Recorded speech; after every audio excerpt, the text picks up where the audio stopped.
నమస్తే. ఈ మధ్య కాలంలో సోషల్ మీడియాలో జరుగుతున్న ఒకానొక చర్చ అది గాంధీ, నెహ్రూల గురించి. కొద్దిమంది నాకు చేసిన సూచన గాంధీ, నెహ్రూ గురించి ఆయా రంగంలో చరిత్రలో నిపుణులైన వాళ్ళు, లోతుగా అధ్యయనం చేసిన వారు ఉంటే వారితో మాట్లాడిస్తే బాగుంటుంది. ఈ తరానికి కూడా వారి గురించి తెలియాలని కొంతమంది చేసిన సూచన. అందులో భాగంగానే ఆధునిక భారతదేశ నిర్మాణంలో వారి పాత్ర, దేశాన్ని ఏకోన్ముఖం చేయడంలో, దేశ ప్రజల మధ్య సోదరభావాన్ని పెంపొందించడంలో, దేశము ఇవాళ ప్రపంచంతో పోటీపడే స్థాయికి రావడం వెనుక కనబడని వారి కృషి ఏమిటి? ఈ అంశాలకు సంబంధించి ఇప్పటికీ ఒక ఇంటర్వ్యూ అయిపోయింది. ఇప్పుడు మరొక నిపుణులు మన దగ్గర ఉన్నారు. వారు పరవస్తు లోకేశ్వర్ గారు, చరిత్రకారులు. మరి చాలా పుస్తకాలు కూడా చరిత్ర పైన రాసి ఉన్నారు, పరిశోధన కూడా చేస్తున్నారు. ఇప్పటికి వారు మన దగ్గర ఉన్నారు, వారితో మాట్లాడదాం. సార్ నమస్కారం. గాంధీ, నెహ్రూ అక్కడక్కడ సోషల్ మీడియాలో కొన్ని మంచి విషయాలు, కొన్ని గందరగోళపరిచే విషయాలు కొన్ని తిరుగుతూ ఉన్నాయి. అసలు గాంధీ, నెహ్రూను మనం సరిగ్గా అర్థం చేసుకున్నామా? అర్థం చేసుకునేవాళ్ళు అర్థం చేసుకున్నారు. అర్థమైనా కూడా దురుద్దేశంతో బురద జల్లేవాళ్ళు ఈరోజు నెగటివ్గా చాలా ప్రచారాలు చేసి వాళ్ళ వెనక ఉద్దేశం ఏమిటంటే కాంగ్రెస్ మీద బురద జల్లితే వాళ్ళ యొక్క మతతత్వ రాజ్యాన్ని ఏర్పాటు చేసుకోవటానికి సుఖంగా ఉంటుంది అని వాళ్ళ యొక్క అభిప్రాయం. ఇది ఒక సంగతి. మంచిది. నేను మీకు ప్రత్యేకంగా కృతజ్ఞతలు చెబుతున్నా. రేపు 14 నవంబర్ నెహ్రూ గారి జయంతి సందర్భంగా ఈరోజు ఒక్కసారి ఆయనను స్మరించుకొని దేశానికి, ప్రపంచానికి ఆయన చేసిన సేవలు, his contribution to the world and India ఏంటిదో, ఆయన గొప్పతనం ఏమిటో, ఆయన యొక్క సిద్ధాంతాలు, ఆశయాలు, లక్ష్యాలు ఏమిటో ఒక్కసారి మనము స్మరించుకోవటము ఇది చాలా అవసరము అని నేను భావిస్తున్నా. ఈ ప్రత్యేకమైన కార్యక్రమం మీరు నిర్వహిస్తున్నందుకు నేను మీకు కృతజ్ఞతలు కూడా నేను చెప్పుతున్నాను. ఈ సంభాషణ నేను నెహ్రూ గారి అస్తమయంతో మొదలు పెడతాను. అస్తమయంతో మొదలుపెట్టి ఆయన జీవితాన్ని తులనాత్మకంగా పరిశీలించడం మనము చేద్దాం. మీ అందరికీ తెలుసు 1964 మే 27 మధ్యాహ్నం అట్లా ఆయన కాలం చేయటం జరిగింది. వార్త ఈతలకు వచ్చేసరికి ఒక 2 గంటలన్నా పడుతుంది. అంత ఈజీగా ప్రచారం చెయ్యరు. నిర్ధారించుకోవాలి కదా ఆయన ఆరోగ్య పరిస్థితి ఏమిటి అనేది. వార్త వచ్చేసరికి మధ్యాహ్నం 2 అయింది. మే నెల కాబట్టి ఎండాకాలం సెలవులు. నాకు బాగా జ్ఞాపకం ఉంది. నేను ఇంట్లోనే ఉన్నా, మా బాపు ఇంట్లోనే ఉన్నాడు. ఆయనకు స్కూల్ సెలవులు కాబట్టి మధ్యాహ్నం 2 గంటలకు వార్త పొక్కింది. రేడియోలోనా? రేడియోలో. అయితే గమ్మత్ ఏంటంటే కేఏ అబ్బాస్ పేరు మీరు విన్నారనుకుంటా. Khwaja Ahmad Abbas, the veteran journalist in English news papers.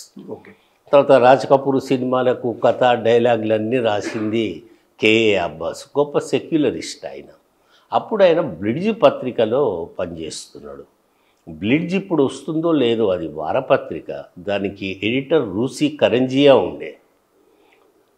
Blitz అంటే ఏంటిదంటే ఉన్నది ఉన్నట్టు మొహం మీద కొట్టడం అన్నమాట. వార్తలు కుండవాళ్ళు కొట్టినట్లు ఒక మాటలు చెప్పాలంటే ఏది కుండవాళ్ళు కొట్టినట్టు బ్లిడ్జ్ పత్రిక ఉండేది. రూసి కరంజియాకు ఫోన్ వచ్చింది, నెహ్రూ గారు లేరు అని.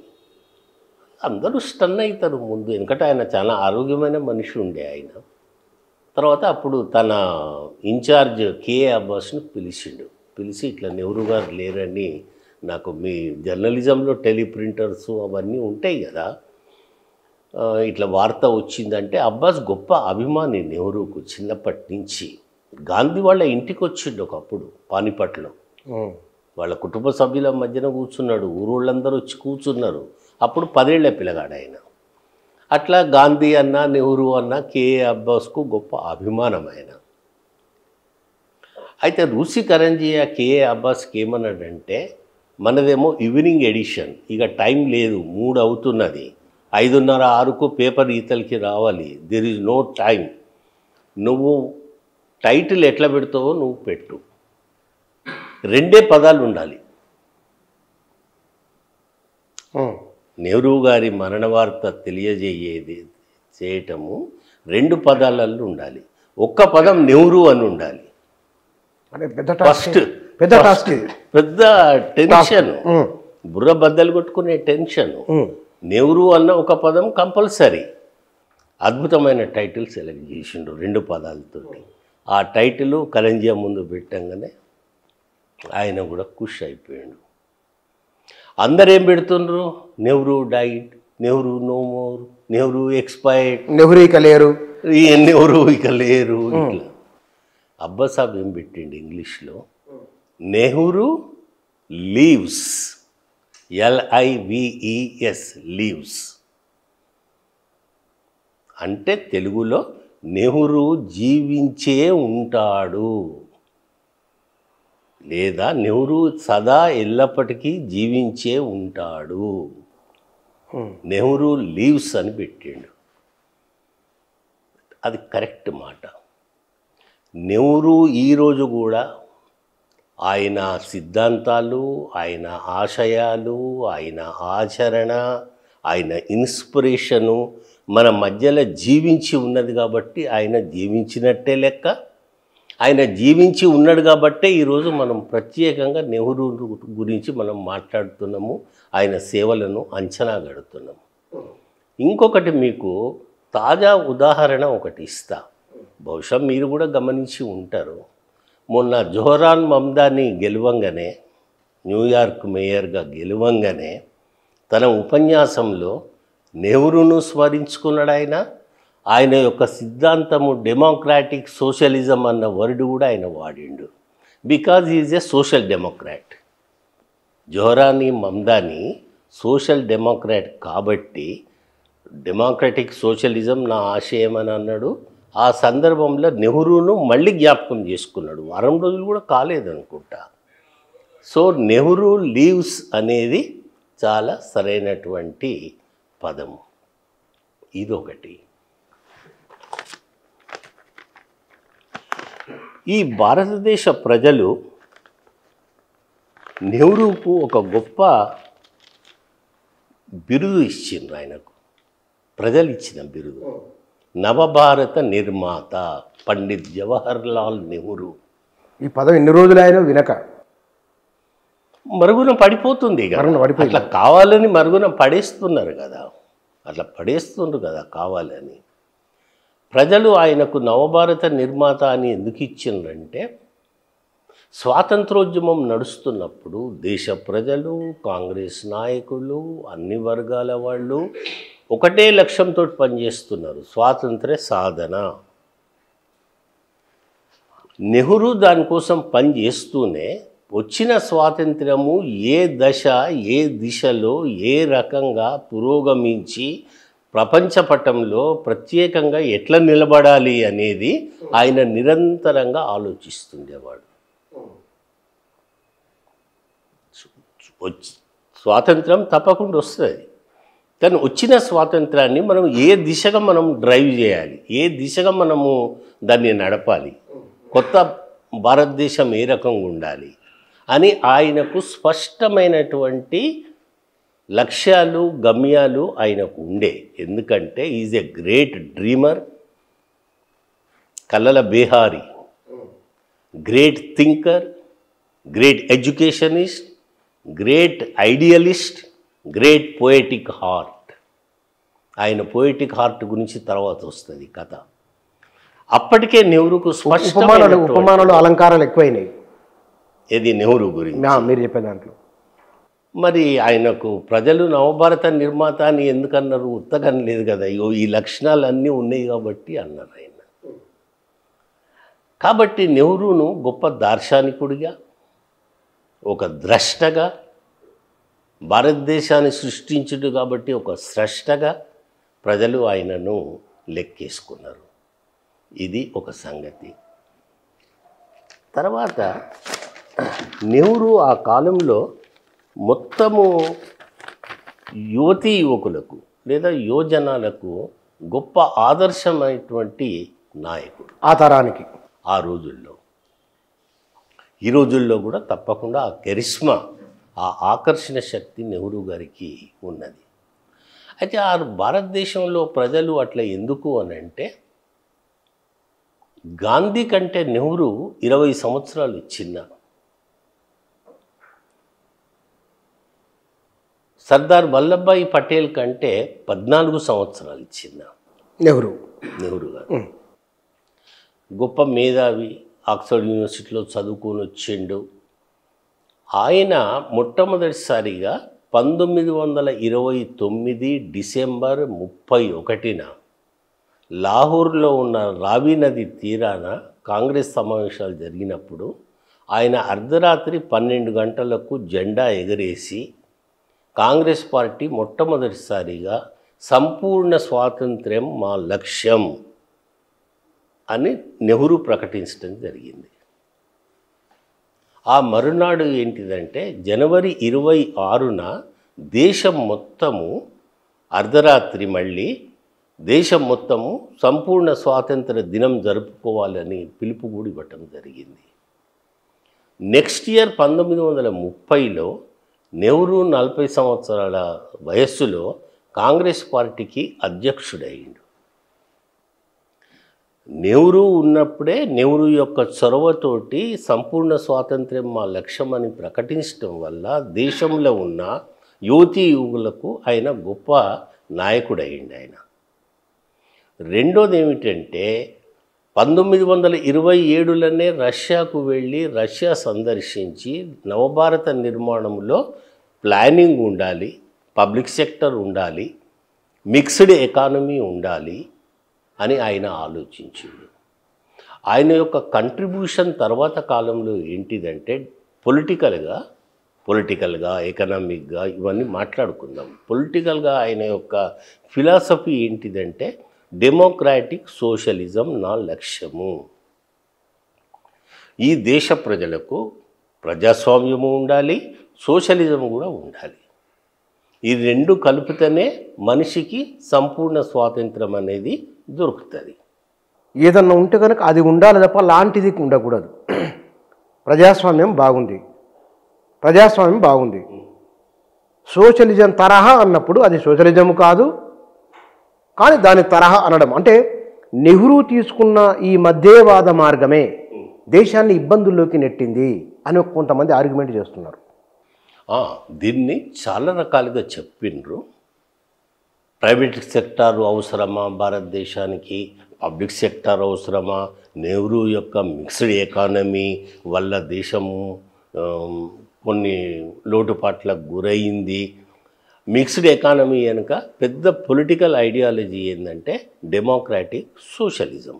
ఆయన డెమోక్రాటిక్ అంటే ప్రజాస్వామ్య సామ్యవాదము రెండు ఉండాలి. ఆయన అట్లా ఎందుకు అనుకున్నాడంటే క్యాపిటలిజంలో మనిషికి రాజకీయ స్వేచ్ఛ ఉంటుంది కానీ ఆర్థిక అసమానతలు, ఆర్థిక స్వాతంత్ర్యము ఉండదు. ఇటు సోషలిస్ట్ దేశాలలో ఆర్థిక స్వాతంత్ర్యము అసమానతలు ఉంటాయి, ఆర్థిక స్వాతంత్రము ఇది, కానీ రాజకీయ స్వాతంత్ర్యం ఉండదు కమ్యూనిస్ట్ రాజ్యాలలో. కాబట్టి ఈ రెండింటిని మేళవించి రెండింటిని కలిపి మిక్స్డ్ ఎకానమీ ఆయన సృష్టించడం జరిగింది.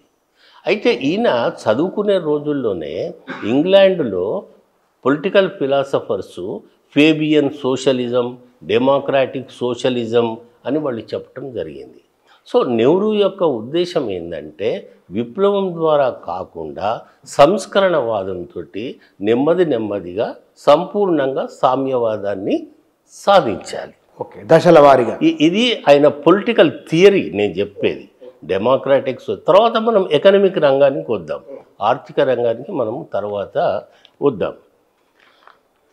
తర్వాత ఇక స్వాతంత్రం వచ్చి తర్వాత ఇంకోటి నెహ్రూ యొక్క కరిష్మాకు ఒక గొప్ప సంగతి ఏంటిదంటే ఈజ్ ఎ రైటర్. మీకు కూడా తెలుసు, అద్భుతమైన 3 పుస్తకాలు రాసిండు ఆయన. ఒకటి గ్లింప్సెస్ ఆఫ్ వరల్డ్ హిస్టరీ, రెండోది ఆటోబయోగ్రఫీ, మూడోది డిస్కవరీ ఆఫ్ ఇండియా. ఈ 3 పుస్తకాలు స్వాతంత్రం కంటే ముందే రాయటం వలన చదువుకున్న వాళ్ళు యువతరం మొత్తము ఆ పుస్తకాలతోటి ఆకర్షితులయ్యి నెహ్రూ మీద గొప్ప ఆకర్షణ శక్తి వాళ్ళు పెంచుకున్నారు. ఉదాహరణకు మన రావినారాయణ రెడ్డి గారు పెద్ద ఆయన ఉండే కదా కమ్యూనిస్ట్ నాయకుడు, ఆయన నిజాం కాలేజీలో డిగ్రీలో ఉన్నప్పుడే ఈ 3 పుస్తకాలు చదివి ఆయన దేశభక్తితోటి ఆయన రాజకీయాల్లోకి వచ్చింది ఆయన. కాబట్టి నెహ్రూకు యాడ్ అయింది ఏంటంటే ఆయన రైటింగ్స్ కూడా, బుక్సే కాదు writings very simple English, very simple, చాలా అందంగా ఫ్లవరిష్ లాంగ్వేజ్ అనేది ఉండే. ఇది ఒకటి. ఇకపోతే ఇక స్వాతంత్ర్యం వస్తుంది అని గాంధీజీ గారికి అందరికీ తెలిసింది. అప్పుడు గాంధీజీ ఒక మంచి ఐడియా ఇచ్చిండు నెహ్రూకు కాంగ్రెస్ పార్టీకి ఇచ్చిండు. అదేంటంటే కాంగ్రెస్ అంటే అర్థం ఏంటిది? సమావేశము. కాంగ్రెస్ అంటే ఏంటిదా? మీటింగ్ ద పీపుల్, లేదా పీపుల్స్ యొక్క మీటింగ్, సమావేశాన్ని కాంగ్రెస్ అని అంటాం. గాంధీ ఏమన్నాడంటే కాంగ్రెస్ నిజంగా పార్టీ కాదు. ఎందుకు పార్టీ కాదు? ఇది స్వాతంత్రాన్ని సాధించాలి అన్న లక్ష్యంతో ఒక బ్రాడ్ బేస్డ్ ప్లాట్ఫామ్, విశాలమైనటువంటి వేదిక ఇది. ఇందులో అందరూ ఉన్నారు, అన్ని అభిప్రాయాల వాళ్ళు ఉన్నారు. కాబట్టి అందరం కలిసి మనం స్వాతంత్రం తెచ్చుకున్నాము. ఇప్పుడు ఎవరెవరి అభిప్రాయాలకు అనుగుణంగా వాళ్ళ సిద్ధాంతాల ప్రకారంగా కాంగ్రెస్ను రద్దు చేసి వాళ్ళు తమ పార్టీలను పెట్టుకోవాలి అని అన్నారు. కానీ గాంధీ మాట ఎవరూ వినలేదు. జవహర్లాల్ నెహ్రూ వినలేదు, సర్దార్ వల్లభాయ్ పటేల్ వినలేదు, ఇంకా అందరూ వినలేదు. కాంగ్రెస్ అట్లనే, ఎందుకంటే ఆ క్రెడిట్ను వదులుకోవటం వీళ్ళకి ఇష్టం లేదు. 1985 నుంచి 47 వరకు అన్ని సంవత్సరాలు చేసిన పోరాట సంస్థను రద్దు చేయటానికి ఎవ్వరికి మనసు ఒప్పలేదు. కొంచెం కష్టమైన విషయమే కదా, చాలా కష్టమైన విషయం, మనకైనా ఇబ్బంది అనిపిస్తుంది. కానీ ఇక గాంధీ గారి బాట వేరు కదా. కానీ గాంధీ ఆయన చాలా సుదీర్ఘమైన ఆలోచన ఉండదు అన్నాడు. అదే భిన్నాభిప్రాయాలు కలిగిన సంస్థ ఇది, ఒక విశాలమైన వేదిక, ఒకటే లక్ష్యంతో స్వాతంత్ర సాధన. అది వచ్చిన తర్వాత ఇక దీన్ని ఎట్లా నిర్మించుకోవాలి, ఈ ఇల్లును ఎట్లా సగబెట్టుకొని సరిదిద్దుకోవాలి అనేది ఒక్కొక్కళ్ళకు ఒక్కొక్క ఆలోచనలు ఉంటాయి కదా. సో గాంధీ గారి మాట ఎవరు వినలేదు. మళ్ళీ ఆయన ఇంకొక సలహా ఇచ్చిండు. సరే, మీరు మంత్రివర్గాన్ని ఏర్పాటు చేయబోతున్నారు స్వాతంత్ర్యం తర్వాత, కనీసం ఇప్పుడన్నా మీరు నా మాట వినండి, విభిన్న అభిప్రాయాలు కలిగిన వాళ్ళను కూడా మీరు మీ మంత్రివర్గంలోకి తీసుకోండి. ఇది కూడా మంచి సూచన. అది నిజమైన ప్రజాస్వామ్యం. ఆ మాట నెహ్రూ గారు ఒప్పుకున్నారు, అగ్రనాయకులందరూ ఒప్పుకున్నారు. కాబట్టి గాంధీజీని వ్యతిరేకించిన అంబేద్కర్ను, నెహ్రూతోటి విభజించే అంబేద్కర్ను కూడా నెహ్రూ గారు న్యాయశాఖ మంత్రిగా అంబేద్కర్ గారిని తీసుకున్నారు. ఇంకొక మహానుభావుడు ఉన్నాడు, ప్రొఫెసర్ శ్యామ్ ప్రసాద్ ముఖర్జీ, బెంగాల్ నుంచి. ఆయన హిందూ మహాసభ నాయకుడు. ఆయనను కూడా మంత్రివర్గంలోకి తీసుకున్నాడు నెహ్రూ. ఏదో మంచి శాఖ కూడా అప్పగించాడు. తర్వాత ఆయన ఒక 1-2 ఇయర్స్ తర్వాత కాశ్మీర్ ఇష్యూ మీద ఆయన రిజైన్ చేసి అవతలికి పోయిండు. అప్పుడు ఆయనకు పర్సనల్ సెక్రటరీ అటల్ బిహారీ వాజ్పేయి, శ్యామ్ ప్రసాద్ ముఖర్జీకి. తర్వాత ఇక జనసంఘ్ పార్టీ కూడా అప్పుడే త్వరలోనే ఏర్పడ్డది. కాబట్టి గాంధీ గారు ఈ సలహా ఇవ్వటము జరిగింది. పోతే స్వాతంత్ర్యం వచ్చింది. కానీ యాజ్ ఏ ప్రైమ్ మినిస్టర్ నెహ్రూకు అది that was not bed of roses అని అంటారు. పూలపాన్పు కాదు, నల్లేరు మీద బండి అన్న సామెత కూడా ఉంది కదా. అది కంటకావృతమైన కష్టాల బాట నెహ్రూ గారికి. 100 సమస్యలు వచ్చి నెహ్రూ మీద ఆ టైంలో అప్పటికి ఆయన వయసు ఎంత? 58 మాత్రమే. చాలా అంటే comparing with Gandhiji and Patel. The great Patel పోలిస్తే పటేల్కు ఇవ్వాలి అన్న ఆలోచన గాంధీజీకి కూడా వచ్చింది, కానీ పటేల్ ఖుద్దు నిరాకరించిండు. కానీ వద్దన్నారా ప్రధానమంత్రి? ఆయనకు తీవ్రమైనటువంటి డయాబెటిక్ తోటి బాధపడుతున్నాడు. నెహ్రూ కంటే 14 సంవత్సరాలు పెద్ద, భార్య పోయిన చింతలో ఉన్నాడు ఆయన సుముఖంగా లేకుండే. ఎవరు? పటేల్ కూడా సుముఖంగా లేడు. ఏ ఆధారంతో మీరు ఈ మాట అంటున్నారు?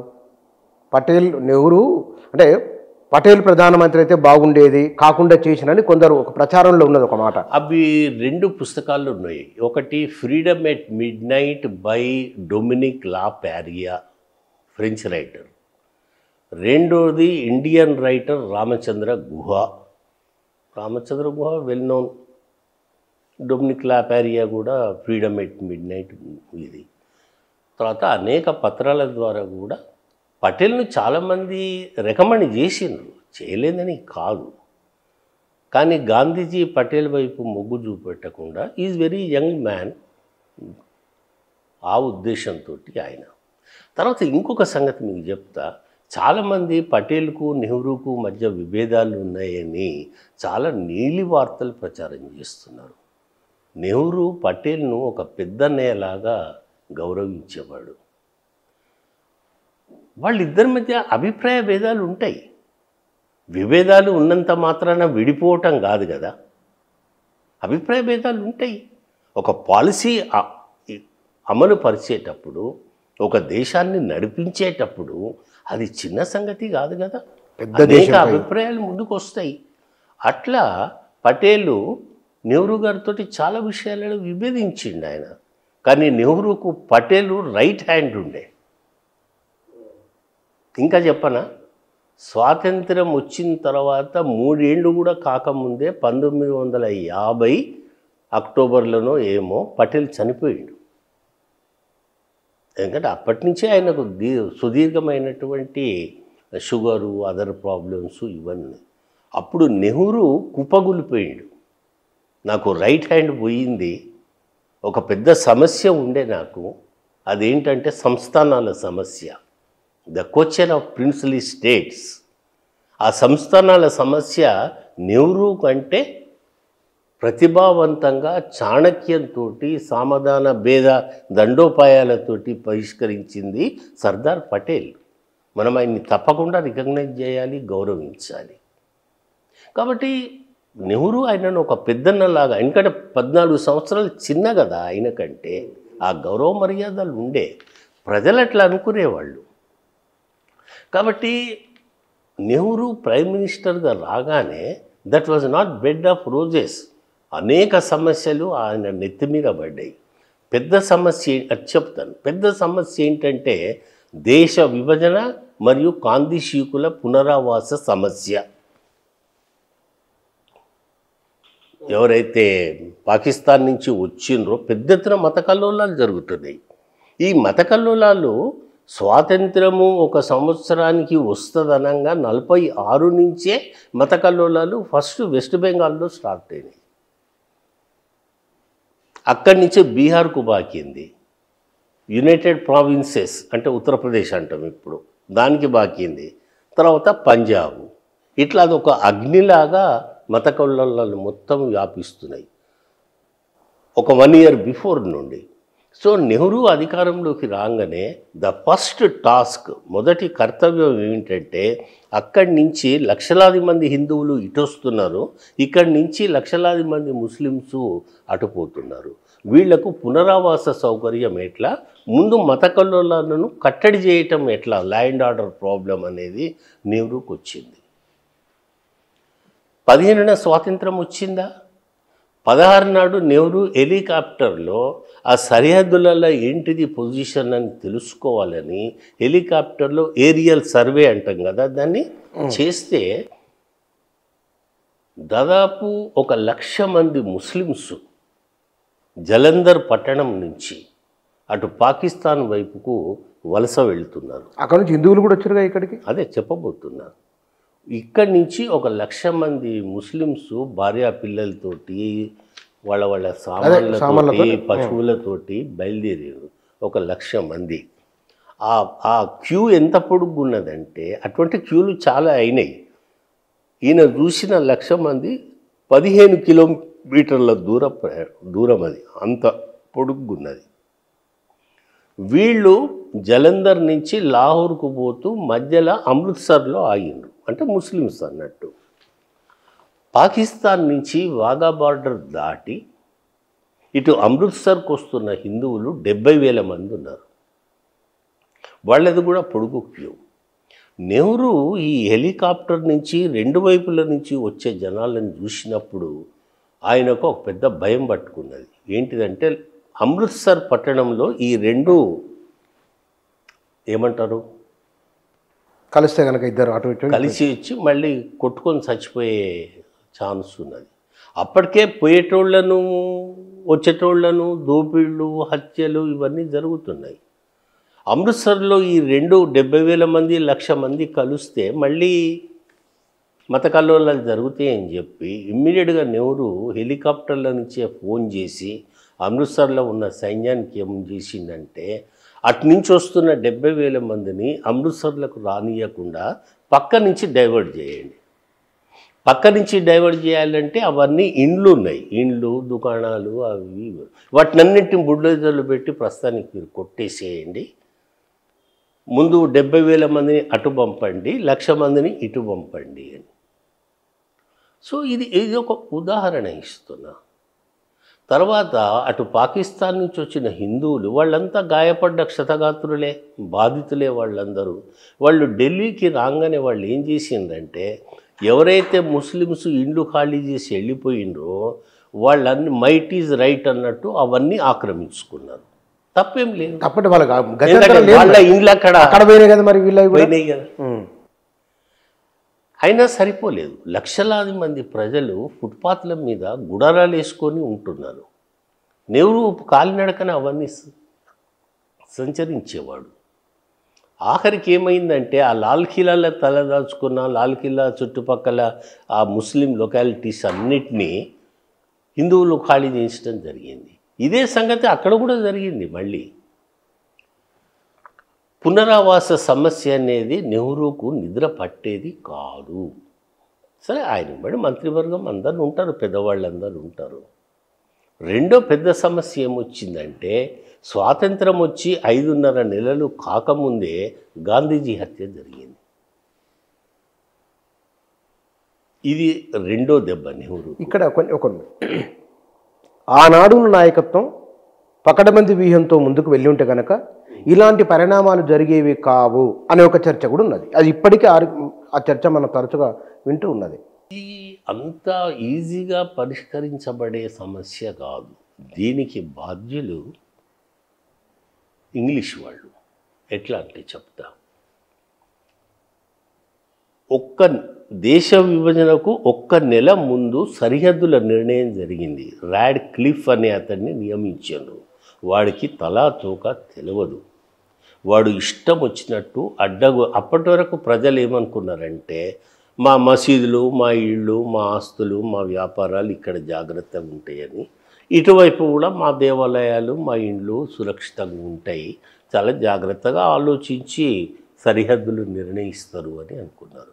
వాడు రాడ్ క్లిఫ్ అనేవాడు, అదే ఫ్రీడమ్ ఎట్ మిడ్ నైట్లో ఇవన్నీ చర్చలకు వచ్చినాయి. రామచంద్ర బాబు కూడా రాసిండి ఇవన్నీ, నేను కల్పితం చెప్పటం లేదు. వాడు ఉత్త వేస్ట్ ఫెలో, వాడికి అర్థం కాలేదు ఇది ఎట్లా పరిష్కరించాలని.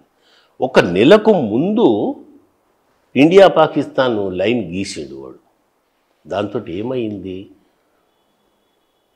హిందువులకు సిక్కులకు పవిత్ర దేవాలయాలు స్థలాలు ఏవైతున్నాయో అవి పాకిస్తాన్లో కలిసిపోయినాయి. దాంతో సిక్కులు హిందువులు బగ్గుమన్నారు. ఇంకా చాలా ఘోరాలు జరిగినాయి అవన్నీ. అతను చేసిన పొరపాటు. అయితే అతను చేసిన పొరపాటు వాస్తవానికి 48లో స్వాతంత్రం ఇస్తే బాగుంటుంది అన్న ఆర్గ్యుమెంట్ కూడా వచ్చింది. ఎందుకంటే ఈ గడబళ్ళల్లో ఈ అరాచకాలు జరగకపోయేటి, లేదా సరిహద్దు రేఖలు చాలా జాగ్రత్తగా పరిష్కరించబడేటి అని.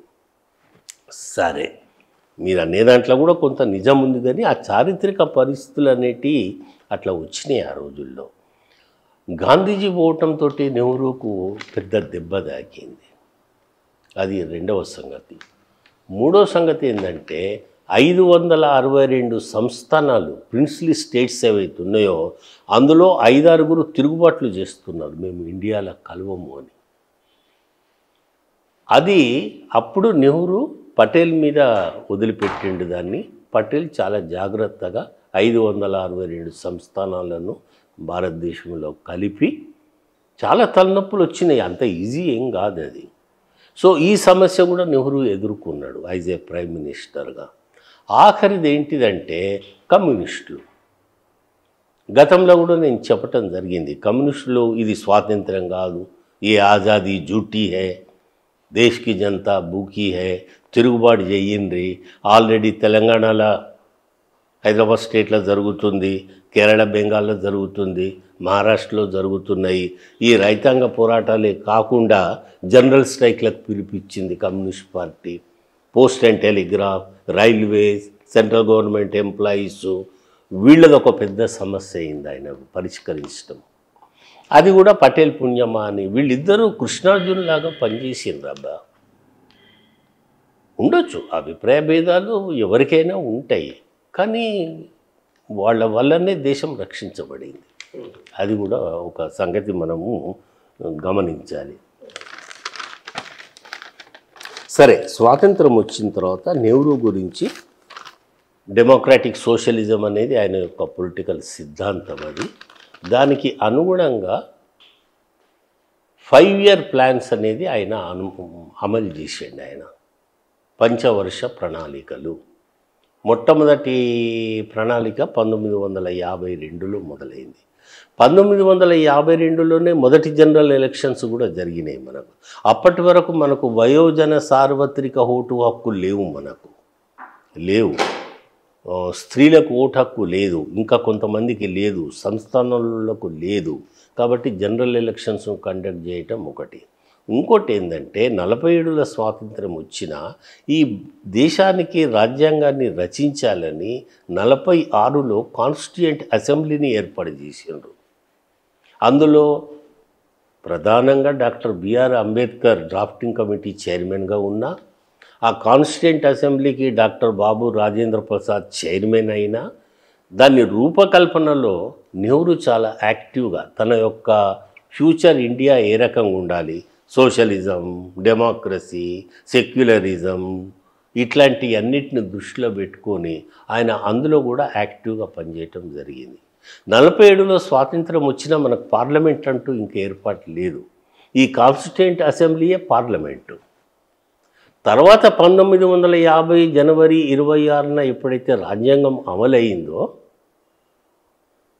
అప్పటి వరకే పార్లమెంటు. మళ్ళీ ఆ తర్వాత మనకు కొత్తగా జనరల్ ఎలక్షన్స్ మనకు వచ్చినాయి అవన్నీ.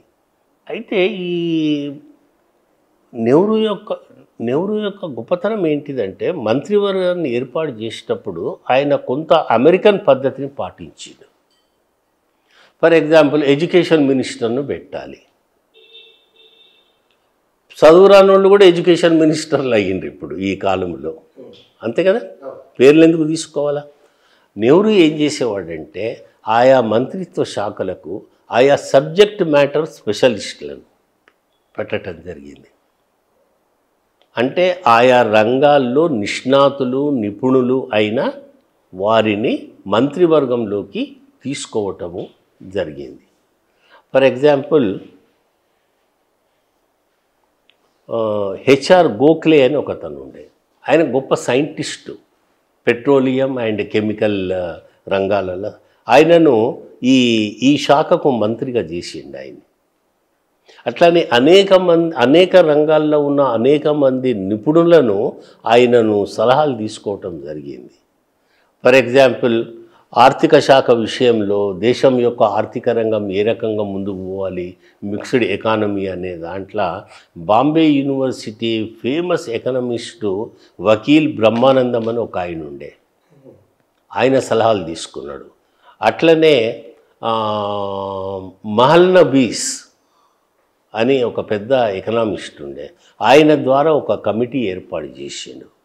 ప్రైవేట్ సెక్టర్ ఏ రకంగా ఉండాలి, పబ్లిక్ సెక్టర్ ఏ రకంగా ఉండాలి అంటే ప్రభుత్వ ఆజమాయిషీలోనే ఈ రంగాలు ముఖ్యమైన భారీ పరిశ్రమలు ప్రభుత్వ యాజమాన్యంలో పనిచేయాలి. అయితే ఈ పబ్లిక్ సెక్టార్ మీద విమర్శలు వచ్చినాయి, ప్రైవేట్ సెక్టార్ మీద కూడా విమర్శలు వచ్చినాయి.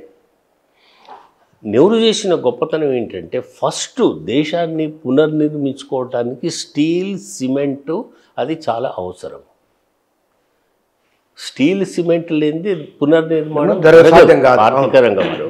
కాబట్టి బిలాయ్, బొకారో, రూర్కెలా, దుర్గాపూర్ ఇటువంటి పెద్ద పెద్ద స్టీల్ ఇండస్ట్రీస్ పెట్టిండు. అప్పటి వరకు మనకు జంషెడ్పూర్లో టాటా ఐరన్ అండ్ స్టీల్ ఒకటే ఉండే, జంషెడ్జీ టాటా వాళ్ళది, అది ప్రైవేట్ సెక్టార్. అది ఈయన రష్యా సాయంతో బొకారో అండ్ రూర్కెలా ఒరిస్సాలో ఉంటుంది, బొకారో మధ్యప్రదేశ్లో ఉన్నది, దుర్గాపూర్ బెంగాల్లో ఉన్నది. ఇట్లా పెద్ద పెద్ద స్టీల్ ఇండస్ట్రీస్ పెట్టిండు ఆయన.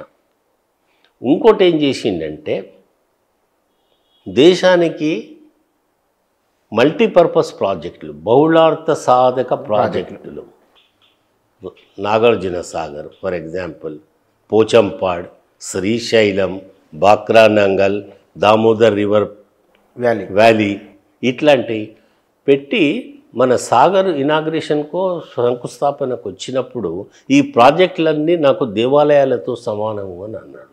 ఆ సంగతి కూడా మీకు తెలుసు. అట్లనే సైంటిఫిక్ అండ్ రీసెర్చ్, ఇస్రో లాంటి స్పేస్ ఆర్గనైజేషన్ లాంటిది ఇట్లాంటివన్నీ నెలకొల్పటం జరిగింది. అనేక మంది సలహాలు తీసుకోవటం జరిగింది. మనం ముఖ్యంగా మన హైదరాబాద్ చుట్టుపక్కల BHEL, HMT, HAL, డిఫెన్స్లో 3 యూనిట్లు, మిథాని, ECIL ఇవన్నీ నెహ్రూ కాలంలో అమలైనటువంటి పబ్లిక్ సెక్టర్ ఫ్యాక్టరీస్. వీళ్లకు అద్భుతమైన వేజ్ బోర్డు తోటి జీతాలు కూడా ఇవ్వటం జరిగింది. సో దేశానికి ఆ ఇన్ఫ్రాస్ట్రక్చర్ను, పునాది రంగాన్ని పటిష్టపరచడం కోసం ఆయన పనిచేసిండు. తరువాత ఇక అగ్రికల్చరల్ సెక్టర్కి వద్దాం మనం. ఇది ఇండస్ట్రియల్ సెక్టర్ కదా. ఫస్ట్ 5 year ప్లాన్ మొత్తము వ్యవసాయ ఆధారిత పంచవర్ష ప్రణాళిక జరిగింది. స్వామినాథన్ లాంటి మేధావుల, స్వామినాథన్ తెలుసు కదా, మొన్న చనిపోయింది ఆయన. అట్లాంటి మేధావులతోటి గ్రీన్ రెవల్యూషన్ తీసుకొచ్చిండు ఆయన. ఆహార ధాన్యాల కొరత తగ్గింది, కరువు కాటకాలు తగ్గినాయి. గ్రీన్ రెవల్యూషన్ తర్వాత వైట్ రెవల్యూషన్ వచ్చింది. గుజరాత్లో అమూల్ డైరీ, పాడి పరిశ్రమ అభివృద్ధి అయింది. తర్వాత బ్లూ రెవల్యూషను, చేపలు వగైరా ఫిషరీస్ను డెవలప్ చేయటము, ఈ రకంగా ఇది చేసిండు. తర్వాత ఇంకోటి ఏంటిదంటే దేశంలో కమ్యూనిస్టుల గడబడి ఎక్కువైపోయి రెవల్యూషన్ వగైరా వాళ్ళు అంటున్నారు కాబట్టి ల్యాండ్ రిఫార్మ్స్ మీద నెహ్రూ దృష్టి పెట్టడం జరిగింది.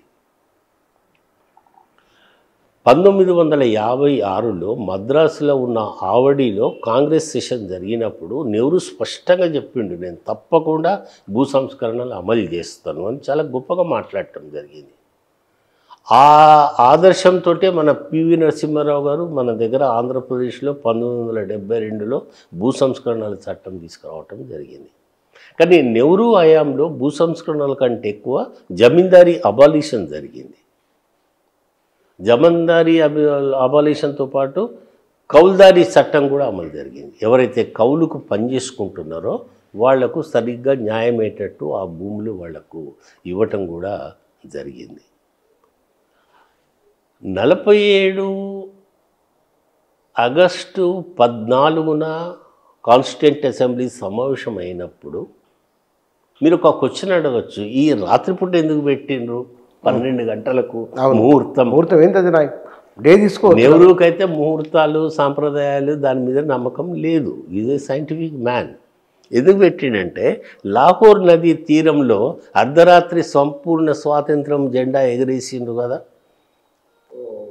1929 31 డిసెంబరు. ఆ సంప్రదాయాన్ని కొనసాగించారు వీళ్ళు. అయితే కాన్స్టిట్యూంట్ అసెంబ్లీ అంటే ఇక పార్లమెంట్ అనుకుందాము. రాత్రి 12 గంటలకు స్వాతంత్రం వచ్చిందని ప్రకటించిన తర్వాత నెహ్రూ చాలా గొప్ప ఉపన్యాసం ఇచ్చిండు. దాన్ని ట్రిస్ట్ విత్ డెస్టినీ అని అంటారు ఇంగ్లీష్లో. Tryst with destiny. Tryst, TRYST, tryst with destiny అంటే గొప్ప లక్ష్యం కోసము ఒక సుదీర్ఘ ప్రయాణం కోసము ఇప్పుడు మనము మన యాత్ర మొదలుపెట్టినము. ఇది దాని అర్థం. సుదీర్ఘ ప్రయాణానికి ఒక అడుగు ప్రారంభమైంది. ఆయన హిందీలో చెప్పింది అంటే ఇంగ్లీష్లో మాట్లాడిండు. అప్నా మక్సద్ ఔర్ మంజిల్ బహుత్ దూర్ హై. మక్సద్ అంటే మన లక్ష్యం, మంజిల్ అంటే మన గమ్యం. మన లక్ష్యం గమ్యం కోసము ఈ అర్ధరాత్రి మనం ప్రయాణం మొదలుపెట్టినము.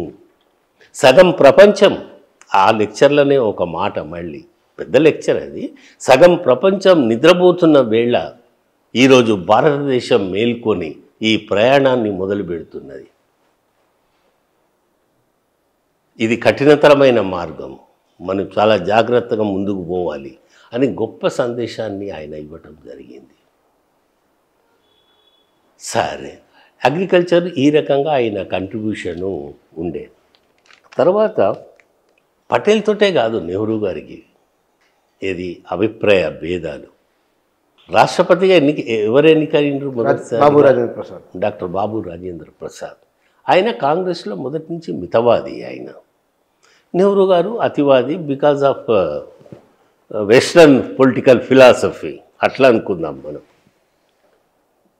రాష్ట్రపతి అయిన తర్వాత ఈయన ప్రైమ్ మినిస్టర్ ఉన్నప్పుడు ఒక్క ఒరలో 2 కత్తులు ఇమడవు అని పాత తెలుగు సామెత. ఇంగ్లీష్లో చెప్పాలంటే the clash between 2 strong personalities. బలమైన వ్యక్తుల మధ్య 2 బలమైన వ్యక్తిత్వాల మధ్యన తప్పకుండా ఘర్షణ వస్తుంది. కానీ దాన్ని చాలా జాగ్రత్తగా ముందుకు తీసుకెళ్తే దేశం బాగుపడుతుంది. ఒక బలమైన సత్యాన్ని వ్యతిరేకించేది కూడా బలమైన సత్యమే అయి ఉంటుంది. అంత ఈజీ కాదు కదా, అవునా? ఒక బలమైన సత్యాన్ని ఇంకో సత్యం ఎదిరిస్తున్నదంటే అది ఆశామాషి కాలక్షేపం కోసం కాదు. The clash between 2 strong personalities. బలమైన వ్యక్తుల మధ్యన, కుటుంబంలో కూడా అంతే కదా, 2 స్ట్రాంగ్ వ్యక్తిత్వాలు ఉంటే మాత్రము రోజు చర్చనే ఉంటుంది. 2 విషయాలు చెప్తా. అంటే నెహ్రూ సెక్యులరిస్ట్ ఎట్లా అయ్యిండు, ఎంత స్ట్రాంగ్ ఉండే అంటే, సోమనాథ్ దేవాలయం ఇనాగ్రేషన్ జరిగింది స్వాతంత్రం రాగానే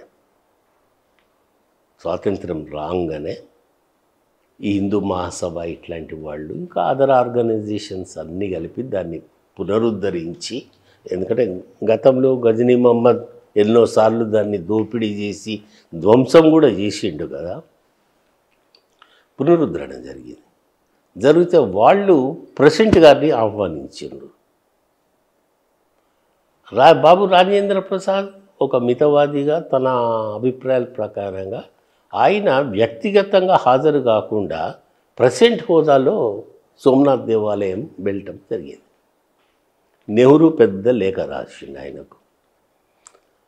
మన కాన్స్టిట్యూషన్ ప్రకారంగా నెలకు ఒకసారి ప్రైమ్ మినిస్టర్ గారు ప్రెసిడెంట్ను కలిసి ఈ నెలలో ఏం పని చేసినా నేనని చెప్పాలి. అదొక ఉంది, అది సాంప్రదాయం ఉన్నది కాన్స్టిట్యూషన్లో. నెహ్రూ గారు ఒక పెద్ద లేఖ రాసి, మనది secular state, you are representative of the secular constitution, you are symbol, అన్ని మతాలను మీరు సమానంగా చూడాల్సిన ఇది ఉంది. కాబట్టి మీరు ఒక హిందూ దేవాలయాన్ని మీరు ఆ ఆవిష్కరణకు, దాన్ని శంకుస్థాపనకు వెళ్ళటము ఇది మన సెక్యులరిజానికి సరైంది కాదు అంటే ఆయన కూడా చాలా స్ట్రాంగ్గా రిప్లై ఇచ్చిండు. అనుకుంటే నేను నా ప్రెసిడెన్షిప్ వదులుకుంటా, నా ధర్మము, నా మతము. మరి ఇప్పుడు అటువంటిది ఈ రోజుల్లో ఉందా? రాష్ట్రపతి ముర్ముకు ఇంకెవరికో ఒకళ్లకు దేవాలయంలో ప్రవేశము అనుమతి దొరకలేదు. ఇది మన సెక్యులరిజం, ఇది మన కాన్సెప్ట్. నెహ్రూ కనుక ఇప్పుడు ఉంటే వాళ్ళ తోలు తీసేవాడు, ఎందుకు రానియలేదు అని. కానీ వీళ్ళు కూడా ఎందుకు సీరియస్గా మరి తీసుకోవట్లేదు, మరి ఏమిటో. ఇట 2-3 సార్లు జరిగింది. ఎందుకు అంటే దళితులు అని. ఇక రాజ్యాంగ అధిపతికే న్యాయం జరగనప్పుడు ఎలేపులేలకు న్యాయం ఎక్కడి నుంచి జరుగుతుంది? ఇక ఈ విషయంలో ఒకటి నెహ్రూ సరిగ్గా ఇదే సందర్భంలో ఈ దేశంలో ఉన్న ఆదివాసీలకు, అంటరాని కులాల ప్రజలకు హిందూ మహాసభ, శ్యాంప్రసాద్ ముఖర్జీ ధైర్యం ఇచ్చి అండగా నిలబడ్డారా, లేదా గాంధీ నెహ్రూ నిలబడ్డారా అంబేద్కర్కు మద్దతుగా అనుకుందాం ఒక మాట. ఆనాడున్న పరిస్థితులను బట్టి ఇది అవసరం. అంబేద్కర్ మీద నేనేమనుకుంటున్నా, గత చరిత్ర యొక్క ప్రభావము చాలా ఉన్నది. కాబట్టి ఆయన ఇటువైపు ఈ పక్షము ఈ న్యాయం వైపు నిలబడటం జరిగింది.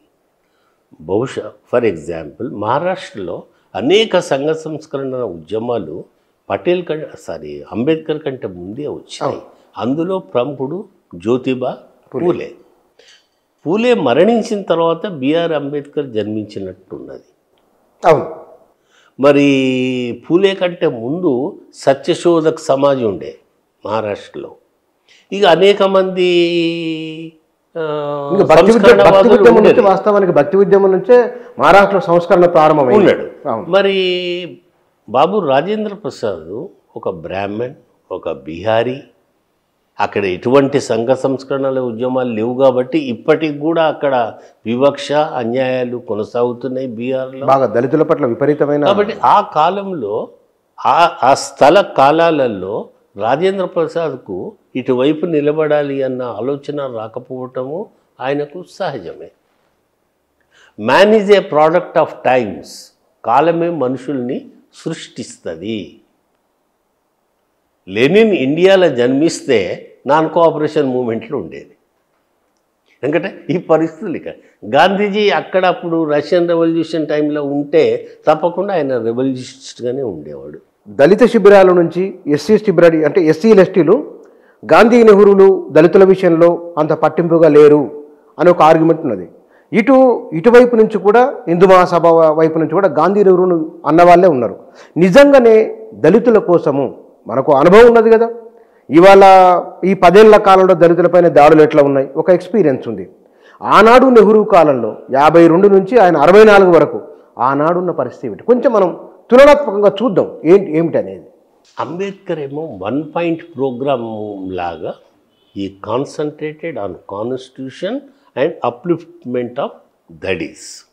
ఇది నెహ్రూకు చేతిలో లేదా నెత్తి మీద చాలా బాధ్యతలు ఉండే, పెద్ద పెద్ద బాధ్యతలు ఉండే, ఒకదాన్ని ఇంకొకటి. ఇందులో ఇన్వాల్వ్ అయినప్పుడు మనిషి సహజంగా కొన్నిటిని మర్చిపోతారు, విస్మరించటము, తక్కువ ఇంపార్టెన్స్ ఇవ్వటము. లేదా నెహ్రూ అంబేద్కర్ను ఎంత గౌరవించేవాడు. మొత్తం రాజ్యాంగ రచన, డ్రాఫ్టింగ్ ఆయన నెత్తి మీద పెట్టిండు. ఇక కొంతమంది బాధ్యతలు నెత్తి మీదకి తీసుకోరు. అంబేద్కర్ మీదకి చాకిరి ఎంత మొదటి నుంచి అంతే కదా. సృష్టి ప్రొడక్షన్ దగ్గరికి వచ్చేసరికి తప్పుకుంటారు వాళ్ళు. ఆ నెత్తి బాధ్యత అంతా ఎవరి మీద పడుతుంది? అంబేద్కర్ మీద పడ్డది. సరే, అఫ్కోర్స్ మీరు అన్నట్టుగా నెహ్రూ గారికి అనేక నవభారత నిర్మాత కాబట్టి అగ్రికల్చరు, ఇండస్ట్రీసు, పబ్లిక్ సెక్టారు వీటి మీద ఎక్కువ కాన్సన్ట్రేట్ చేసి బలమైన పునాదులను ఏర్పాటు చేసింది నెహ్రూ. కాబట్టి ఈ కారణం ఒకటి ఉండొచ్చు. మహారాష్ట్ర స్టేట్ ఏర్పడ్డ తర్వాత first chief minister YB Chavan ఉండే. తర్వాత ఆయన 2 ఏళ్లకే దిగిపోయాడు. దిగిపోయిన తర్వాత కన్నం వార్ చీఫ్ మినిస్టర్ అయ్యిండు మహారాష్ట్రకు. కన్నం వారు మన తెలుగు అతను, సిరిసిల్ల వాసి. ఆయన పూర్వీకులు సిరిసిల్ల నుంచి 1853లో నాగ్పూర్లో ఎంప్రెస్ కాటన్ మిల్ అనేది ఒకటి ఎస్టాబ్లిష్ చేసినప్పుడు, నాగ్పూర్ కాటన్ టెక్స్టైల్ పరిశ్రమగా అభివృద్ధి అవుతున్నప్పుడు మన చేనేత కార్మికులు చాలామంది ఇక్కడ పనులు లేక మహారాష్ట్రకు వలసపోయారు. ఈరోజు చాలా చేనేత కుటుంబాలు మన తెలంగాణ వాళ్ళే అక్కడ టెక్స్టైల్ మిల్స్లలో. వాళ్ళ పిల్లవాడే కన్నం వారు, తెలుగు ఆరిజిన్. కన్నంవార్ను చీఫ్ మినిస్టర్గా సెలెక్ట్ చేసింది. చేస్తే మహారాష్ట్ర అంతా బ్రాహ్మణ ఆధిపత్యం మొదటి నుంచి. శివాజీ మహారాజునే ముప్పు తిప్పలు పెట్టిండ్రు అక్కడి పూణే బ్రాహ్మలు పట్టాభిషేకం సందర్భంలో. ఆ సంగతులన్నీ మీకు తెలిసి ఉండొచ్చు. శివాజీ అంతటి వాడినే ముప్పు తిప్పలు పెట్టిన పీష్వాలు అండ్ పూణే బ్రాహ్మణ వర్గాలు, మరి నాయకులు కాంగ్రెస్ ప్రముఖ నాయకులంతా బ్రాహ్మలే, పూనా బ్రాహ్మలే ఆ రోజుల్లో. మాదేవ్ గోవింద్ రనడే, గోపాలకృష్ణ, బాలగంగాధర్ తిలక్, మీకు తెలియని వాళ్ళే ఉన్నారు. అటువంటి బ్రాహ్మణ నాయకత్వంలో మరాఠా కాంగ్రెస్ ఉన్నది. వాళ్ళందరూ నెహ్రూకు ఫిర్యాదు చేయటానికి పోయాడు. శూద్రుడు ఎట్లా ముఖ్యమంత్రి అవుతాడని. అంతే. సార్ ఆయనకి ఇంగ్లీష్ రాదు సార్, ఇంగ్లీష్లో సంతకం పెట్టలేడు సార్, హిందీలో పెడతాడు సార్ ఆయన. ఇటువంటి ఆయన రాజ్యం ఎట్లా నడుపుతాడు సార్, మేమంతా ఎంఏ ఎల్ఎల్బీలము అంటే నెహ్రూ ఓపికగా అంతా విన్నాడట. So is illiterate. అవును sir illiterate, then he is real representative of the poor people. Is the real representative of poor people. Nehru తత్వం ఎట్లుందనేది మీరు ఆలోచించండి. తర్వాత ఏమైంది, తమిళనాడులో అప్పుడు అధిష్టానమే నిర్ణయించేది కదా మొన్నటి వరకు చీఫ్ మినిస్టర్స్ను. నెహ్రూకు కామరాజ్ ముఖం కూడా సరిగ్గా తెలియదు. కామరాజ్ నిరక్షర కుక్షి కానీ గొప్ప నాయకుడు. ఆయన కూడా శూద్రుడే కదా. శూద్రుడే, బహుశా నాయి బ్రాహ్మణ్ అనుకుంటా లేదా టెక్స్ మన అదే వీవర్ అనుకుంటా. అయితే కామరాజ్ని ఆయన ఎప్పుడు గమనించలేదు, కానీ ఆయనను ఢిల్లీలో ఉండే చీఫ్ మినిస్టర్గా పెట్టేసిండు. కామరాజ్ చాలా గ్రేట్ లీడర్, ప్రజానాయకుడు ఆయన. అయితే ఆయన చీఫ్ మినిస్టర్గా చేసిన తర్వాత నెహ్రూ ఎందుకో చెన్నై పోయి ప్రభుత్వ అతిథి గృహంలో ముందు రెస్ట్ తీసుకున్నాడు, 1 గంటనో 2 గంటలో. మరి ప్రధానమంత్రి గారు వచ్చింది కాబట్టి ప్రోటోకాల్ ప్రకారంగా కామరాజ్ నాయుడు వచ్చి ఆ గది డిస్టర్బ్ చేయొద్దని ఇట్లాంటి కూర్చుంటే ఆ తలుపు దగ్గర కూర్చున్నాయట. ఇట్లా ఖద్దరు లుంగి పంచె హాఫ్, ఇది ఏమీ లేదు, నల్లటి మనిషి సింపుల్గా రైతులాగా కూర్చున్నాడు. నెహ్రూ డోర్ తీసి ఇతలు రాగానే హూ ఆర్ యూ అని అడిగిండట. నెహ్రూ కూడా ఎట్లా ఎక్స్పెక్ట్ చేస్తాడు, చీఫ్ మినిస్టర్ వచ్చి ఒక్కడు ఇట్లా కుర్చీలో కూర్చుంటారని ఎక్స్పెక్ట్. ముఖ్యమంత్రి రాడు కదా, ఎవరు ముఖ్యమంత్రి సాధారణంగా రారు అట్లా. హూ ఆర్ యూ అన్నాడట. ఐ ఈజ్ చీఫ్ మినిస్టర్ అన్నాడు Kamaraj. I is chief minister అంటే ఇంగ్లీషు రాదు, పాపం చదువు రాదు. కానీ ఈ కామరాజ్ నాడారే తరువాత లాల్ బహదూర్ శాస్త్రి చనిపోయిన తర్వాత ఇందిరాగాంధీని ప్రైమ్ మినిస్టర్ చేయాలంటే అతిరథులు మహారథులు అందరూ కాళ్ళు అడ్డం పెట్టి నిరాకరిస్తున్నప్పుడు, మొరార్జీ జగ్జీవన్లు పోటీ పడుతున్నప్పుడు ప్రైమ్ మినిస్టర్కు ఈ పంచగట్టుకున్న మాస్టరు ఇదే అవతారము ఢిల్లీకి వచ్చి మహామౌలందరినీ ఒప్పించి ఇందిరను ప్రైమ్ మినిస్టర్గా చేసిన ఘనత ఈ కామరాజ్ నాడార్ది. కాబట్టి ఆయనకు పేరు ఏంటంటే కింగ్ మేకర్. రాజకీయాలలో చదువు రాదు, అంత పెద్ద దేశానికి కింగ్ మేకర్ రాజకీయాలు. సో ఇంకొకటి నెహ్రూ వ్యక్తిత్వం గురించి నేను ఆ తర్వాత ఏమన్నాడో చెప్పలేదు. ఐజ్ ద చీఫ్ మినిస్టర్ అన్నాడు. తర్వాత నెహ్రూ స్పందన ఏమిటి, ఏం మాట్లాడారు? ఆశ్చర్యపోయాడు. పైగా నెహ్రూ ఇష్టపడతాడు ఇటువంటి వాళ్ళను. Is illiterate, yes sir, then he is real representative of poor people అన్న దాంట్లో ఆయన తత్వం తెలుస్తుంది. ఈయనను కూడా సెలెక్ట్ చేసింది రైట్ మ్యాన్ అని అనుకున్నాడు. ఇట్లుండాలి. ఇక ఇవాళ రేపు మున్సిపల్ కౌన్సిలర్సే బండి వెనక బండి కట్టన్నట్టు ముందు 4 కార్లు వెనక 4 కార్లు అవి ఎవరు.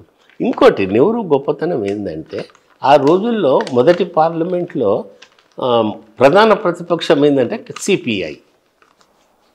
అప్పటికీ ఇక సాయుధ పోరాటం అంతా ముగించి ఎన్నికల్లో పాల్గొన్నారు.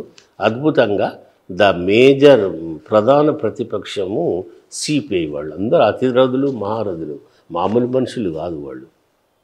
నెహ్రూ ప్రజాస్వామిక స్వభావం ఏంటంటే ఏదైనా ఇష్యూ మీద పెద్ద చర్చ జరిగేటప్పుడు కొట్టుకునేటప్పుడు అంటే ఈ రకమైన కొట్లాట కాదు, వాగ్వివాదాలు, ఇంటలెక్చువల్ డిస్కషన్, మేధోపరమైన చర్చలు, మేధోపరమైనది నడిచేటప్పుడు నెహ్రూ తన సీట్ల నుంచి లేచి ట్రెజరీ బెంచెస్ నుంచి లేచి అపోజిషన్ బెంచెస్కు వెళ్ళి ఆ ప్రతిపక్ష సభ్యుల మధ్యలో కూర్చొని సలహాలు తీసుకునేవాడు.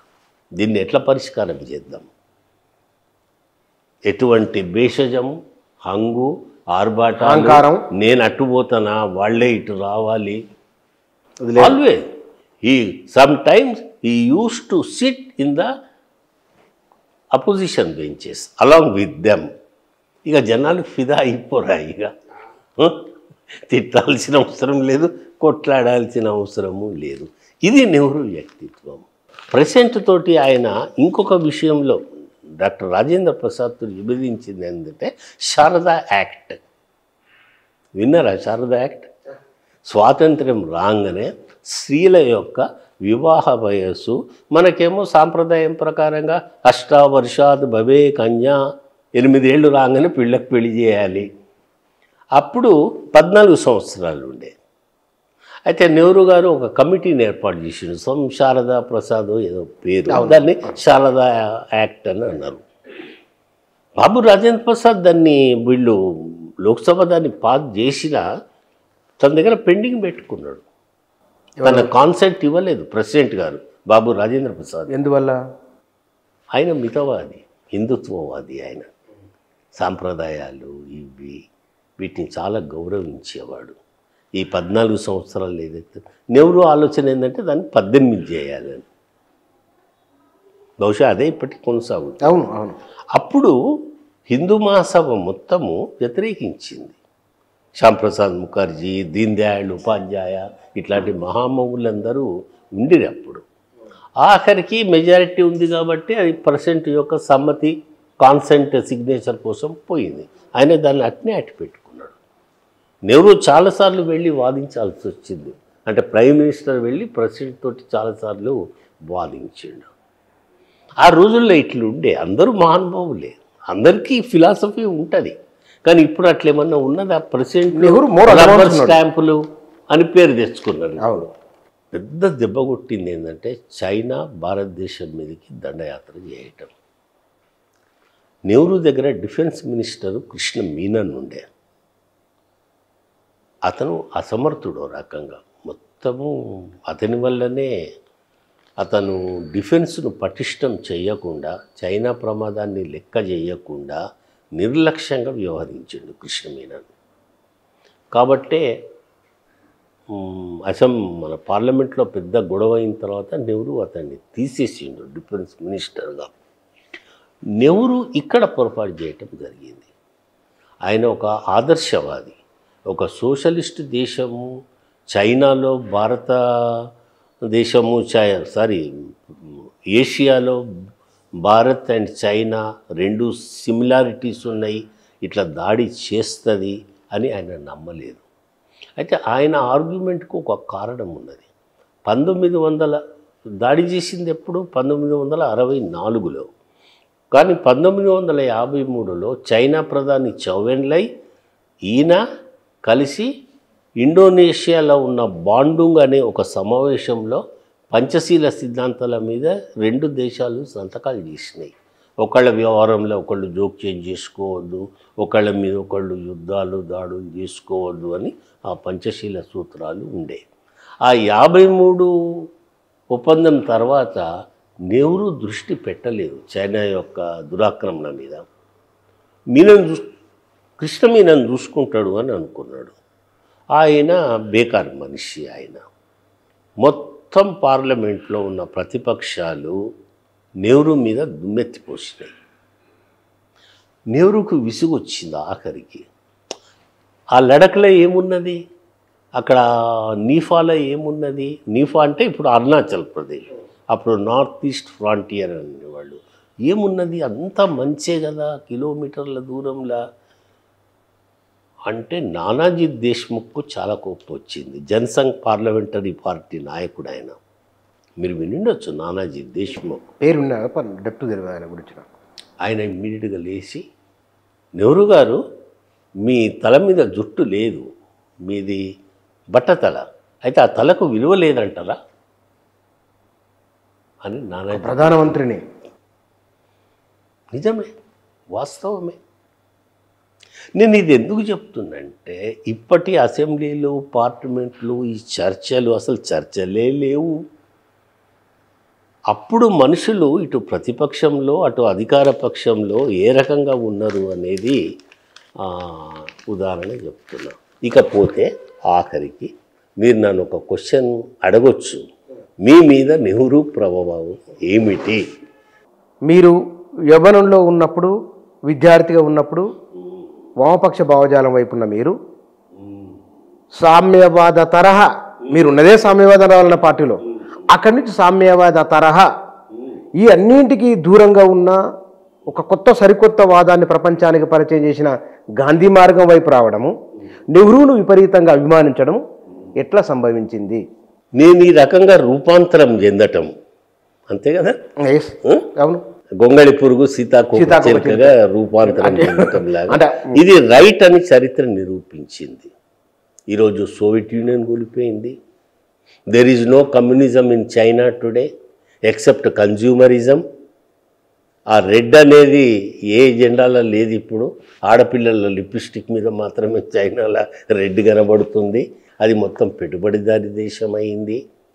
ఇంకోటి, ఈ అణిచివేత ఏదైతున్నదో ఇన్ ద నేమ్ ఆఫ్ శ్రామిక వర్గ నియంతృత్వము అని కమ్యూనిస్టులు గొప్పగా చెప్పి, పాము తన పిల్లల్ని తనే తినేస్తుందట ఒక దశలో.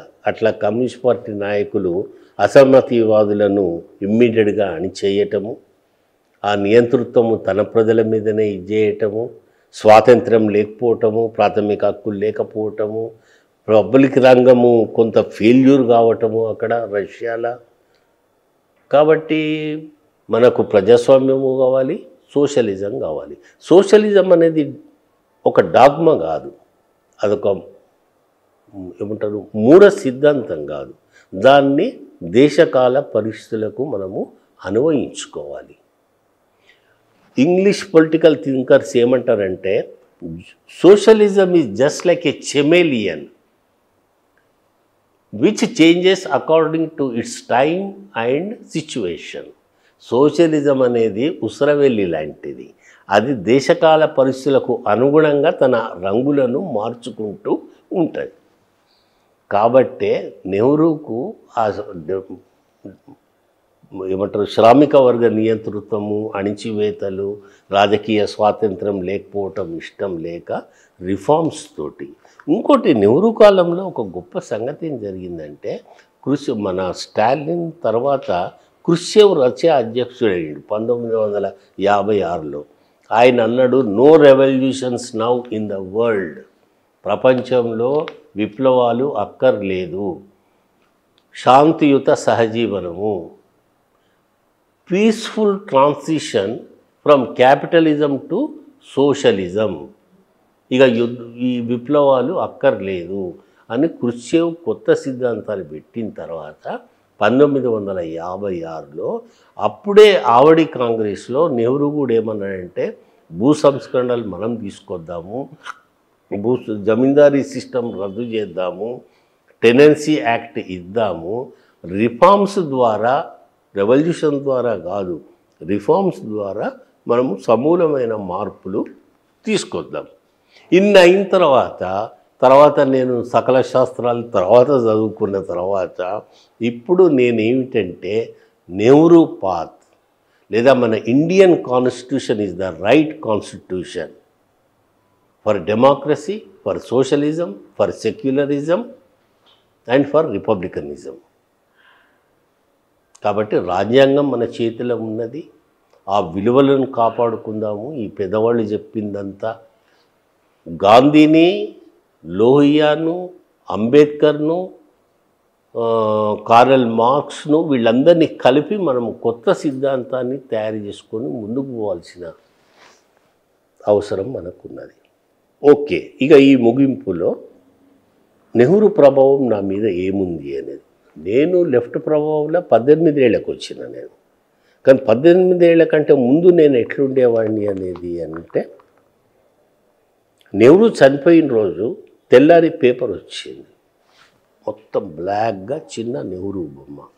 ఆ పేపర్ చూడంగానే మా ఫాదర్ బళ్ళుమని ఏడ్చేసిండు. వార్త ముందే తెలిసింది, కానీ ఆ పేపరు బొమ్మ అది చూడంగానే ఆయన ఏడ్చేసిండు. ఏందబ్బా మా బాబు ఎప్పుడు ఏడవలేదు అంటే ఈయన ఎవరో చాలా గొప్ప ఆయన అయ్యి ఉంటాడు అని. నేను 64, నా వయసు 13 ఏళ్ళు. తర్వాత నేను లెఫ్టిస్ట్గా ఉన్నప్పుడు ఎమర్జెన్సీ టైంలో నేను Nehru glimpses of world history చదవటం జరిగింది. తర్వాత ఆటోబయోగ్రఫీ చదివిన, డిస్కవరీ ఆఫ్ ఇండియా చదివిన. ఒక చరిత్ర అభిమానిగా ఆ పుస్తకాలు నన్ను పట్టి కుదిపేసి ఊపేసినాయి. పండుకుంటే నెహ్రూయే కళ్ళల్లోకి వచ్చేవాడు నాకు. మా కమ్యూనిస్ట్ దోస్తులంతా అనేది అదే భయం, మనము కమ్యూనిస్టులము, నువ్వు కాంగ్రెస్ ఇట్టెట్లా అంటున్నావంటే కొన్నిటికి సమాధానాలు ఉండవు. చదవండి మీరు ఆ పుస్తకాలని. మన వాళ్ళు హకల్కే దుష్మన్, చదవరు, ఏ పుస్తకాలు చదవరు, తమ వాదం తమకే భారతదేశంలో. ఇక ఇతరుల వాదాలు ఏం పట్టించుకోరు. అది అయిందా? డిస్కవరీ ఆఫ్ ఇండియాలో ఒక మాట ఉన్నది, నువ్వు ఏం రాస్తాడు, భారతదేశం యొక్క పేద రైతు పెళ్ళిళ్లకు చావులకు అప్పులు చేసి ఖర్చు పెట్టి దివాళా తీస్తాడు. ఇది నన్ను చాలా బాధ కలిగించింది అని నెహ్రూ ఒక చోట రాస్తాడు. అప్పుడు నేను అనుకున్నా, పెళ్ళిళ్ళు సింపుల్గా చేసుకోవాలి, అట్టహాసాలు వద్దు, ఖర్చులు వద్దు, పెళ్ళిళ్ళకు పోతే బహుమానాలు పుస్తకాల రూపంలో పట్టకపోవాలి అన్నట్టు నేను సాంప్రదాయిక పద్ధతుల్లో చేసుకోలేదు. ఎర్రజెండా నీడ కింద మట్టెలు పుస్తే అట్లాంటివి ఏం లేకుండా సింపుల్గా చాయ్ బిస్కెట్లు ఇచ్చి పెళ్లి చేసుకున్నాను నేను. నెహ్రూ ఇన్స్పిరేషనా? నెహ్రూ ఇన్స్పిరేషన్. అది ఒక కమ్యూనిస్ట్ నాయకుడు అంటే మాకు బాధ్యుడు ఉంటాడు కదా ఒక ఆయన, ఏం లోకేశ్వర్, ఏం కామ్రేడ్, నువ్వు ఇట్లా చేసినావు, నీకు అన్నం పెట్టే సత్తా ఉన్నది అందరికీ, నీ పెళ్ళిళ్ళ భోజనాలు ఎందుకు పెట్టలేదు నువ్వు? ఆయన నాయకుడు మాకు. చూడు, నేను డిస్కవరీ ఆఫ్ ఇండియా చాలా కాలం క్రితం చదివిన, నెహ్రూ ప్రభావంతో నేను అప్పుడే నిర్ణయం చేసుకున్నా, పెళ్ళి చేసుకుంటే సాంప్రదాయ పద్ధతుల్లో కాకుండా నేను చాలా అతి తక్కువ. ఆ రోజుల్లో యంగ్ జనరేషన్ చాలామంది 70s అన్ని ఆదర్శవాదాల పెళ్ళిళ్ళే చేసుకున్నారు. అది వామపక్ష పార్టీల యొక్క ప్రభావం. అది తర్వాత అందరూ పుస్తకాలు ప్రజెంట్ చేసేవాళ్ళు ఆ కొత్త దంపతులకు. ఆ రోజుల్లో కట్నాలు కానుకలు లేవు. మా దోస్తు, ఇంకా నేను కొత్త బట్టలు వేసుకున్నా ఆ రోజు అతి కష్టంగా. మా దోస్తు అయితే ఒకడు, నేను బట్టలే వేసుకుని కొత్త బట్టలు, పాత బట్టలతోటి నేను పెళ్లి చేసుకుంటాను అన్నాడు. ఆ రోజుల్లో అట్లా ఆ స్పిరిట్ ఉండే మాకు. ఫోటోలు కూడా వద్దన్నా నేను. మా దోస్తు ఒకటి తిట్టి 4 ఫోటోలు తీసిండు. ఆ బ్లాక్ అండ్ వైట్ ఫోటోలు ఇప్పటికి కూడా ఇంట్లో అదొక్కటే. ఎక్కడైంది పెళ్ళి మీది? మాది అలియాబాద్లో రెడ్డి జనసంఘం అని, అదొక పెద్ద లైబ్రరీ, చాలా చరిత్ర ఉన్న లైబ్రరీ. అందులో ఇంకోటి ఏంటంటే, నేను ఆదర్శవాదిని. మనం ఎట్లుంటే మన క్యాడర్ అట్లుంటారు, మనమే తప్పులు చేస్తే ఎట్లా? కాబట్టి నేను ఆ నెహ్రూ యొక్క ఇది. అట్లనే ప్రేమ్చంద్ రాసిన గోదాన్ నవల, ఆ రైతు చచ్చిపోతే పేద రైతులు అప్పులు తీసుకొచ్చి బ్రాహ్మణులకు సంతర్పణ అవన్నీ దినకర్మలు అవన్నీ ఉంటాయి కదా, చేస్తుంటారు. ఇంకోటి నెహ్రూ ప్రభావం నా మీద ఎంత ఉన్నదంటే, నెహ్రూ యొక్క టెస్టామెంటు పిల్లలకు పాఠ్యాంశంగా కూడా ఉండే ఒకప్పుడు, ఇప్పుడు అన్నీ తీసేస్తున్నది. ఆ టెస్టామెంట్ అంటే నేను చనిపోయిన తర్వాత వీలునామా. అందులో ఆయన ఏమన్నాడంటే, నన్ను సాంప్రదాయికంగా నా అంత్యక్రియలు జరగకూడదు, నేను ఈ దేశాన్ని ప్రేమిస్తాను, సో ఈ బ్రాహ్మణ తంతులు లేకుండా మామూలుగా దహనం తర్వాత నా చితాభస్మాన్ని ఏరోప్లేన్లో తీసుకెళ్ళి భారతదేశం అంతటా చల్లండి అని ఉదాత్తంగా. అదే ఇప్పుడు ఆయన సమాధి దగ్గర ఆ శిలాఫలకం మీద టెస్టామెంట్ కూడా ఉన్నది, బహుశా మీరు చూసి ఉండొచ్చు. కానీ నెహ్రూ కోరిక నెరవేరలేదు. ఎందుకు నెరవేరలేదు తెలుసా? నెహ్రూ చనిపోయిన తర్వాత ఇందిరాగాంధీ చాలా చిన్న పిల్ల, ఆమె అంత మెచ్యూరిటీ లేదు. యాక్టింగ్ ప్రైమ్ మినిస్టర్ ఎవరు నెహ్రూ బొంగనే? గుల్జారీలాల్ నందా. ఆయన సాంప్రదాయకవాది, మితవాది కాంగ్రెస్లలో. అదే బాబు రాజేంద్ర ప్రసాద్ యొక్క మంచి అనుచరుడు, కానీ నిప్పు లాంటి మనిషి. ఆయనకు సొంతిల్లు కూడా లేకుండే చనిపోయే నాటికి కూడా. ఆ రోజుల్లో నాయకులు అట్లున్నారు. Gulzarilal Nanda in-charge prime minister. తర్వాత లాల్ బహదూర్ శాస్త్రిని ఎన్నుకున్నారు. ఆయన నాయకత్వంలో అంత్యక్రియలు జరిగి మొత్తము బ్రాహ్మణ సాంప్రదాయం ప్రకారంగా లేదా ఆ ప్రకారంగా జరిగినాయి. ఇందిరాగాంధీ గారు చిన్నపిల్ల కాబట్టి, ఆమె షాక్లో ఉన్నది కాబట్టి ఏమీ అనలేకపోయింది. కాబట్టి నెహ్రూ గారి యొక్క కోరిక ఒకటి మాత్రమే నెరవేరింది, చితాభస్మము అంతటా చల్లటం. అయితే ఆయన యొక్క టెస్టామెంటు నా మీద పడి ఏం జరిగింది తెలుసా? పెద్ద విమర్శలకు గురైన నేను. మా ఫాదర్ చనిపోయింది ఎమర్జెన్సీ టైంలో మా ఫాదర్ చనిపోయాడు. నేను మొదటి నుంచి సాంప్రదాయము, అనవసరపు తంతులు, బ్రాహ్మణవాదాలు వీటిని నేను తీవ్రంగా వ్యతిరేకిస్తున్నాను. మా బాపు అంతర్క్రియల్లో నేను బ్రాహ్మణులను నేను ఇన్వైట్ చేయలేదు, చేయకపోయేసరికి సంప్రదాయ కుటుంబం కదా, పరవస్తు. మేము మా దగ్గర సాంప్రదాయాలు ఎక్కువ. అంటే చెప్పాలంటే మన శ్రీశ్రీ భాషలో చెప్పాలంటే నిప్పును కూడా నీళ్లతోడు కలిగేంత చాదస్తం ఉన్నది మా దగ్గర. అదే సంప్రదాయ. ఏమైంది, మా బంధువులందరూ మమ్మల్ని వెలేసిండ్రు. నేను మా బాబుకు సగౌరవంగా నా డ్యూటీ నేను చేసి తలకొరివి పెట్టిన నేను. కానీ బ్రాహ్మణులను రానియలేదు. తర్వాత మళ్ళీ ఇవి దినవారాలు వగేరా చదవటము పద్ధతులు, ఎవరి పద్ధతులు వాళ్ళకు ఉంటాయి కదా. మీకు ఉపనయనం అయిందా మరి? ఉపనయనం మాకు ఉపనయనం బ్రాహ్మణులకు ఉంటుంది. ఈ సాతాన్లకేమో అది ఉండదు. కానీ శ్రమాశ్రయణం అని ఒక వర్డ్ ఉన్నది. అది అంటే చక్రాంకితాలు ముద్రాంకితాలు వేస్తారు ఇక్కడ. అది ఉపనయనం కింద లెక్క. సమాశ్రయణం అని అంటారు దాన్ని. It's a Tamil word actually. అయితే ఏమైంది, మా బాపుకు నేను అది చేయలేదు. ఇక ఇంకా పైత్యం తలకెక్కి ఏంటంటే దినవారాలు, ఆ భోజనాలు, తంతులు ఏవేవో ఉంటాయి కదా, అవి అందులో కూడా నేను పార్టిసిపేట్ కాలేదు. ఇక మా బావలు పెద్దవాళ్ళు కొంతమంది, సరేరా మేము చేసుకుంటాము, నువ్వు ఇన్వాల్వ్ కాకు, మా పద్ధతి మేము మా తృప్తి కోసం మేము చేసుకుంటాం. సో నేను అనేది ఏంటంటే, నెహ్రూ అభిమానిగా కేవలము మాటల కోసం కాకుండా నా జీవితంలో శుభము అశుభం కార్యక్రమాల్లో బ్రాహ్మణవాదాన్ని సాంప్రదాయాన్ని నేను ధిక్కరించిన, అది నా ఆత్మతృప్తి. అదే నెహ్రూ మిమ్మల్ని ప్రభావం, ఇది నెహ్రూ ప్రభావం నా మీద. ఇంకొకటి చెప్పనా, చైనా యుద్ధం జరుగుతుంది 1964లో. అప్పుడు దేశం మొత్తం ఒకటవుతారు కదా, శత్రువు దండయాత్ర చేయకుండా. నేనేం చేసిన, 5 పైసలకో ఏమో ఒక పోస్ట్ కార్డు కొని dear prime minister, I'm so and so studying in 8th class, I'm supporting you in this war.